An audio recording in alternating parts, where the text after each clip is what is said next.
এজোপা বৃক্ষ কেন্দ্ৰ কৰি গঢ় লৈ উঠিছে এটি মন্দিৰৰ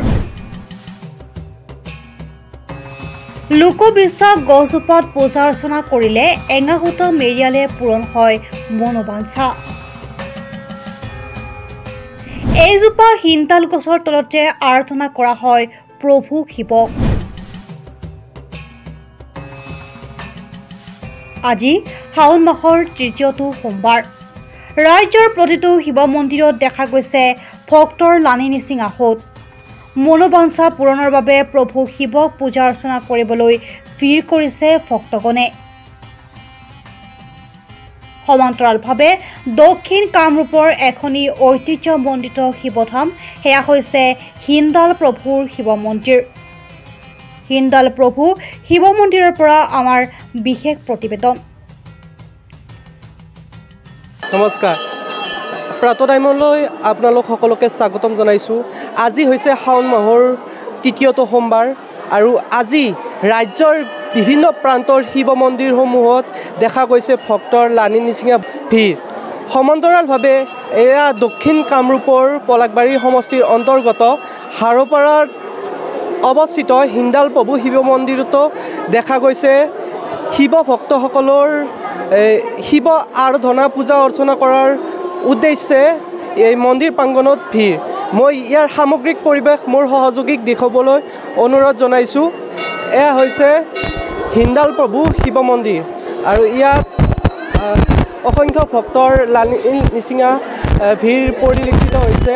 ৰাজ্যৰ ভিন্ন প্ৰান্তৰ শিৱ মন্দিৰসমূহৰ দৰে এয়া দক্ষিণ কামৰূপৰ পলাশবাৰী সমষ্টিৰ অন্তৰ্গত হাৰপাৰাস্থিত হিন্দাল প্ৰভু শিৱ মন্দিৰতো দেখা গৈছে এই শিৱৰ পূজা অৰ্চনা।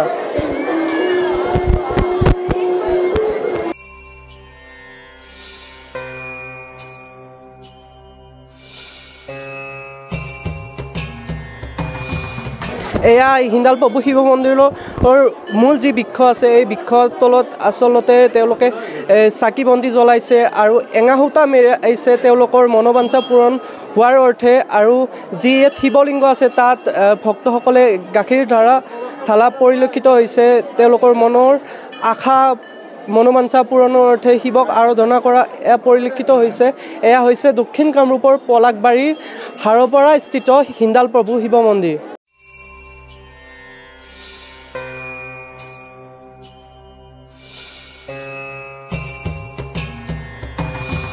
এটা পৌৰাণিক মাহাত্য আছে। এই মন্দিৰত যদি আহি পেলাই যাত্ৰীয়ে কিবা এটা মানস কৰে, সেই মানসটো সিদ্ধি হয় বুলি এটা জনৰব আছে। আৰু নিশ্চয় সেই বস্তুখিনি আমাৰ ধৰ্মপ্ৰাণ ৰাইজে পাইছে কাৰণে এই মন্দিৰলৈ আহে।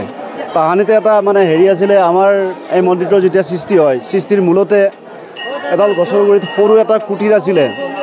সেই সময়ত যদি আমাৰ এই অঞ্চলত বৃহত্তৰ অঞ্চলটোত গৰু চৰু হেৰুৱা গৰু যদি ইয়াত আহি পেলাই কামনা কৰে, ভোগ চোগ হয়, তেতিয়াহ'লে মানুহবিলাকে হেৰুৱা গৰুবিলাক পাইছিল। আৰু এতিয়া সেই বস্তুটোকে বেচ কৰি পেলাই বিভিন্ন অঞ্চলৰ মানুহ আহি পেলাই নিশ্চয় ইয়াত কিবা এটা পাইছে আৰু যাৰ কাৰণে যাত্ৰীৰ বহুত ভিৰ হয়। আমাৰ মন্দিৰটোৰ সন্মুখত এডাল গছ আছে, সেই গছডালৰ নাম হ'ল হিন্দাল। আৰু সেই বহু দিনৰ পৰা সেই গছডালক বেচ কৰি পেলাই মন্দিৰৰ নাম হিন্দাল প্ৰভু শিৱ মন্দিৰ ৰাখিছে। যাত্ৰীবিলাকৰ যিটো এটা মনৰ কামনা, সেইটো পূৰ্ণ বিচাৰি পেলাই মনৰ কামনা যাতে সিদ্ধি হয়, তেনেকুৱা ধৰণৰ এটা তেখেতসকলৰ কনচেপ্ট। আৰু ইয়াত তেনেকুৱা ধৰণৰ কৰিলে তেখেতসকলৰ মনৰ কামনাবিলাক সিদ্ধি হ'ব। আৰু সেনেকুৱা এটা ভাৱ লৈ পেলাই ইয়াত আহি পেলাই এঙাহুতা মেৰিয়াই দেখা পাওঁ। আমাৰ শিৱলিংগ আছে, শিৱলিংগত গাখীৰ ঢালে, গছডালৰ গুৰিত বন্তি প্ৰজ্বলন হয়, ধূপ নৈবেদ্য এইবিলাক হয়। কিন্তু আমাৰ মূল বিগ্ৰহত চাকি জ্বলোৱা হেৰিৰ কাৰণে এটা বান্ধনৰ কাৰণে আমি মূল বিগ্ৰহত আমাৰ পূজাৰীহে চাকি জ্বলায়। কিন্তু আমাৰ যিখিনি যাত্ৰী, এই যাত্ৰী গোটেইখিনি আমাৰ হিন্দাল গছৰ গুৰিত যিখিনি আমাৰ শিৱলিংগ আছে বা মন্দিৰ আছে, তাতেহে চাকি বন্তি আৰু ধূপ জ্বলায়।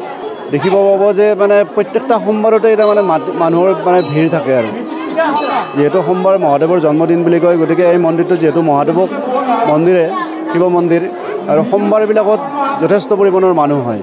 আৰু যিহেতু শাওন মাহৰ এটা পবিত্ৰ মাহ, এই শাওন মাহটোৰ এটা বিশেষত্ব আছে। গতিকে এই শাওন মাহটোৰ সোমবাৰকেইটা আৰু বহুত মানুহ হৈছে। আৰু এইবাৰে নহয়, যোৱাবাৰ আগৰ বছৰবিলাকতো হৈছে আৰু ক্ৰমান্বয়ে এইবিলাক বাঢ়ি গৈছে।